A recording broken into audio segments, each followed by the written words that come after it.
Olá, nós somos o Grupo 2, que é composto por mim, Sara Daiane, Raíssa Silva, Felipe Augusto, Rafaela Teles e Laiane da Silva. E a gente vai ler o nosso caso clínico primeiro para informar melhor sobre qual que é os passos que a nossa paciente, conforme o caso clínico dela, deve seguir. Então vamos lá. Uma paciente, Maria Santos, de 45 anos, ela é casada, mãe de 2 filhos adolescentes, e ela trabalha como enfermeira em um hospital de grande porte. E ela está há mais de 2 décadas, ou seja, 20 anos trabalhando como enfermeira. Ela tem uma história de saúde mental bem complexa, né? E ela já enfrentou episódios tanto de depressão ao longo de sua vida adulta, mas nos últimos anos ela conseguiu dar uma estabilizada, né, por meio de tratamento e autocuidado. Só que ela está muito preocupada com a possibilidade de uma recaída devido a tantas mudanças significativas que está tendo na vida dela. Como, por exemplo, ela está tendo que ser cuidadora para a mãe, que é idosa, ela está tendo muita pressão contínua nesse trabalho de enfermeira, que nós sabemos que é bem complicado, né, que é bem corrido, né, e ela está relatando alguns episódios ocasionais, tanto de tristeza e falta de energia, né, embora ela não tenha nem algum sintoma grave mesmo, recentemente, mas que ela está se sentindo com medo, está sobrecarregada, né, devido tanto às responsabilidades familiares como mãe, como cuidadora da própria mãe, como gestão do trabalho e demandas financeiras, que provavelmente é ela que deve estar sustentando a casa dela como principal fornecedor, certo? E aí que a gente precisa saber qual que é o principal caminho que ela deve seguir, certo? Partindo principalmente da UBS, né? Que é essa parte principal que a gente destacou, né? Que é por onde ela deve começar, né? Na verdade, o caso clínico dela se resume em manutenção. Ela apenas tem que estar realizando a manutenção contínua desse tratamento dela. Tá? E agora vamos falar sobre os diagnósticos, né, que a gente colocou primeiramente. Bom, a gente pensou em alguns diagnósticos por causa dessa paciente, tendo em vista tudo isso, nós identificamos alguns, vou citar eles. Sobrecarga de estresse relacionado a expressões evidenciadas pelo relato do paciente de se sentir sobrecarregado nas responsabilidades. O segundo diagnóstico seria síndrome de estresse por mudança relacionada ao sentimento de impotência, evidenciado por relato da paciente de medo em ter caídas depressivas novamente. O terceiro diagnóstico seria regulação de humor prejudicada relacionada a diagnóstico de depressão evidenciado por mudança do estilo de vida. O quarto seria risco de violência autodirigida relacionada a sobrecarga emocional. E o quinto seria ansiedade relacionada a estresse evidenciado por dificuldade de enfrentamento dessa nova rotina.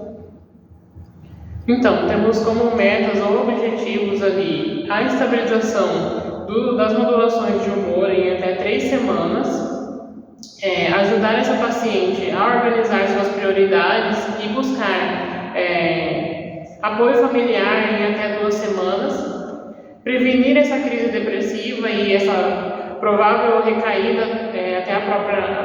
próxima consulta, avaliar e compreender melhor o relacionamento do paciente com a sua família e incentivar o autocuidado do paciente. Passando para os planejamentos, seria incentivar e dar continuidade ao tratamento psicológico e também a sua importância, orientar sobre a importância de tomar as medicações no horário e também a dosagem adequada, se ela for prescrita. Incentivar também a prática de atividade física, de lazer, de hobbies, de meditação como maneira também de estar aliviando o estresse, orientar também a paciente a ter uma quantidade de horas, uma qualidade de sono adequada, de no mínimo 7 horas, e orientar também o cliente a prosseguir tempo de qualidade com a família, ou seja, um lazer com a própria família. Auxiliar a cliente na reorganização da atividade cotidiana, formulando também um plano de prioridade e buscar apoio familiar para também estar diminuindo a sobrecarga dela. E incentivar a cliente a buscar desenvolver a aceitação relacionada à sua nova rotina, juntamente a buscar ter pensamentos positivos. E além disso, a gente tem também orientar o paciente a realizar as terapias contínuas, o grupo de apoio, por pelo menos 2 vezes na semana, e essa importância também de não absorver todo o estresse, sempre comunicar com o cliente e orientar ele a isso. Nós também vamos orientá-lo a possuir uma nutrição adequada, rica em proteínas e vitaminas, para auxiliar na questão de falta de energia do paciente e auxiliar nas modulações do humor também, visto que a alimentação ela é muito importante. E, por fim, né, como principal finalização, qual que é o caminho, né, que essa paciente deve seguir para ela, então, ter essa manutenção de tratamento, para ela não ter nenhum processo de recaída, para ela estar estabilizando suas modulações de humor, né, que foi comentado que ela está com alguns momentos de tristeza, com alguns momentos de anergia,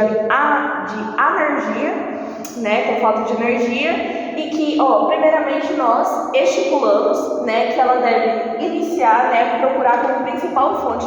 de atendimento a UBS, né, que é a Unidade Básica de Saúde próximo da casa dela, né, na qual ela vai ter uma consulta de enfermagem, né, que a enfermeira vai estar avaliando ela, como que está o caso da manutenção lá dos medicamentos, né, perguntar se ela está tomando certinho, né, e aí até que, se for necessário, né, em caso de uma possível recaída, que ela faça, então, possa ter um encaminhamento, né, para a questão lá da atenção secundária, né, que seria um psiquiatra ou um psicólogo, né, por meio lá dos ambulatórios, né, que no caso, por exemplo, né, só uma hipótese, né, se caso ela passasse mal em algum dia, né, e aí fosse uma emergência, né, que ela poderia estar mais próxima, né, lá da casa dela, ela poderia ou ir para a UPA ou ela poderia ir direto lá para a unidade de saúde, certo? Mas, por exemplo, se ela tiver lá o encaminhamento para um psiquiatra, né, por meio lá dos ambulatórios, aí ou ela pode ir mesmo lá para o próprio hospital em que ela trabalha, né, que geralmente lá os funcionários, né, têm direito aos atendimentos, né, de conversar com um psicólogo, né, ter um encaminhamento lá com o psiquiatra lá nos ambulatórios, né, e aí ficaria nessa rotina, né, só para ela estar realizando a manutenção dela, né, para ver se vai precisar realizar uma possível troca de medicação, né, se tiver sido prescrito para ela, se ela vai precisar tomar outra, muitas vezes para dormir, né, se ela vai precisar estar fazendo a ingesta de vitaminas, melhorar a alimentação, né, tudo para ela ter mais energia, né, tudo para ela voltar e conseguir estar estabilizando, né, por meio dessa rotina puxada dela, né, porque, realmente não é fácil. Né? E aqui também, né, mediante ao nosso quadrinho, né, como se fosse um desenho lá do bairro dela, né, temos a farmácia, temos a igreja também, que são lugares que ela pode estar frequentando, tudo para estar aliviando, né, e aí também tem o CAPS, né, mas eu acredito que ele não vai ser necessário, né, tem o mercado também que ela pode estar frequentando, tem o hospital e, por fim, seria isso basicamente.